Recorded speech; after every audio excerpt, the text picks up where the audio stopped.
आकाशवाणी भोपाल से प्रस्तुत हैं प्रादेशिक समाचार।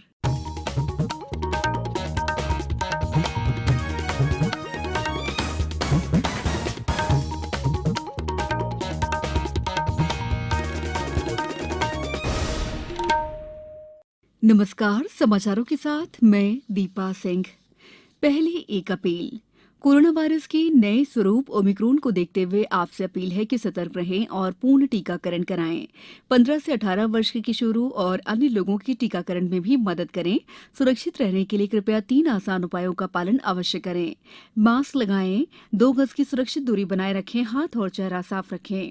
कोविड से संबंधित किसी भी जानकारी और मार्गदर्शन के लिए राष्ट्रीय हेल्पलाइन नंबर 011-2397-8046 और 1075 पर संपर्क करें। अब समाचार विस्तार से। प्रधानमंत्री नरेंद्र मोदी ने कहा है कि दुनिया भारत को विनिर्माण के मुख्य केंद्र के रूप में देख रही है और मेक इन इंडिया में अपार संभावनाएं हैं। उन्होंने कहा कि मेक इन इंडिया देश की जरूरत के साथ साथ दुनिया को अपना सामर्थ्य दिखाने का भी मौका देता है। विश्व के संदर्भ में मेक इन इंडिया विषय पर आयोजित एक वेबिनार को संबोधित करते हुए श्री मोदी ने सभी हितधारकों के साथ देश में विनिर्माण का मजबूत आधार बनाने के लिए मिलकर काम करने पर जोर दिया है। उन्होंने कहा कि देश के सकल घरेलू उत्पाद में लगभग 15% योगदान विनिर्माण क्षेत्र का है और इस वर्ष के बजट में आत्मनिर्भर भारत तथा मेक इन इंडिया के लिए किए गए फैसले उद्योग जगत के लिए बहुत महत्वपूर्ण हैं। यूक्रेन युद्ध में फंसे भारतीयों को वापस लाने के लिए आज भारतीय वायुसेना के और 19 विमान यूक्रेन के पड़ोसी देशों से उड़ान भरेंगे। इनमें 3,726 भारतीयों को वापस लाया जाएगा। उधर विदेश मंत्रालय ने कहा है कि यूक्रेन में किसी भारतीय विद्यार्थी को बंधक बनाए जाने की कोई खबर उसे नहीं मिली है। इस बारे में मीडिया में प्रसारित खबरों का खंडन करते हुए विदेश मंत्रालय के प्रवक्ता अरिंदम बागची ने कहा है कि यूक्रेन में भारतीय दूतावास वहां स्थित भारतीय नागरिकों के निरंतर संपर्क में है।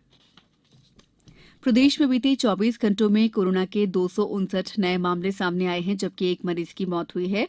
वहीं राज्य में 631 मरीज कोरोना से ठीक हुए हैं। नए मरीजों में भोपाल के 3 और इंदौर के 42 नए संक्रमित मिले हैं। अब सक्रिय प्रकरणों की संख्या 2,748 रह गई है। नशा मुक्त भारत अभियान के तहत बच्चों को नशीले पदार्थों के सेवन से दूर रहने के लिए प्रेरित करने की दिशा में उत्कृष्ट कार्य के लिए जबलपुर को राष्ट्रीय स्तर पर पुरस्कार दिया गया। दरअसल सामाजिक न्याय विभाग भारत सरकार ने देश में 272 संवेदनशील जिलों में नशा मुक्त भारत अभियान चलाया है।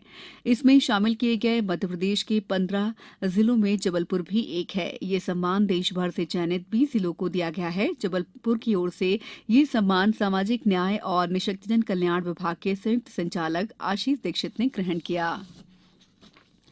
आज विश्व वन्यजीव दिवस है। ये दिन वन्यजीवों और वनस्पतियों के प्रति जागरूकता बढ़ाने के लिए मनाया जाता है।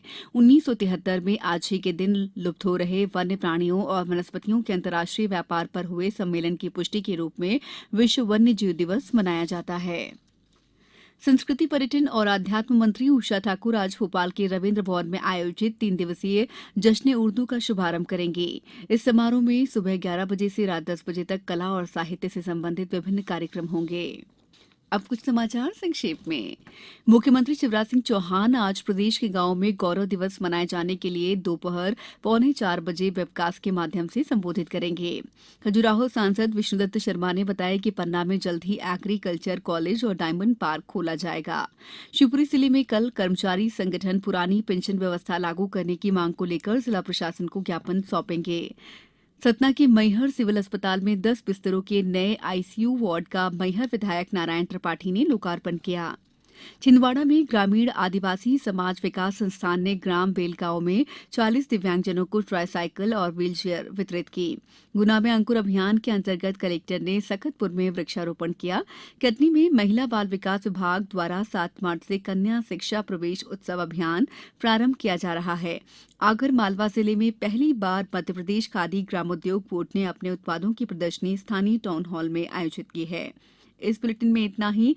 अंत में एक अपील, मास्क और 2 गज की दूरी, हाथ धोना भी है जरूरी। नमस्कार।